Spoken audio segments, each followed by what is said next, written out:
नमस्कार मित्रांनो, लग्नानंतर होईलच प्रेम या मालिकेच्या येणाऱ्या पुढील भागात आपल्याला पाहायला मिळणार आहे की प्रोजेक्टरवर जे आहे ते जीवा आणि नंदिनीचे पर्सनल फोटो आल्यानंतर जे आहे ते सगळीकडे खूप मोठा गैरसमज होतो. त्यावेळी सगळ्यात जास्त आनंद रम्या आणि वसुंधराला झालेला असतो. अतिशय आनंदाचा कार्यक्रम सुरू असताना नको ते सत्य सगळ्यांसमोर येतं आणि नंदिनीचा आपल्याच बहिणीवरचा विश्वास सोडून गेलेला असतो. तर जीवा आणि काव्या मिळून नंदिनीची माफी मागत असतात, पण मात्र नंदिनी आता कोणालाही माफ करत नाही.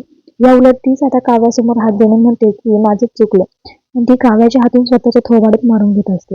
अगोदर माझं लग्न पार्थ सोबत ठरलं, पण पार्थ मला मिळाला नाही. त्यानंतर जीवाने माझ्यासोबत लग्न केलं, पण तो जीवांनाही माझ्याकडून हिसकावून घेतलं. खरं तर मीच तुमच्या प्रेमाच्या मध्ये आली. जर तुमचं एकमेकांवर प्रेम होतं तर आमचे आयुष्य कशाला उद्ध्वस्त केले तुम्ही? तर मित्रांनो, आता जसं रम्या आणि वसुंधराचा प्लॅन असतो तसंच आता घडतं असतं.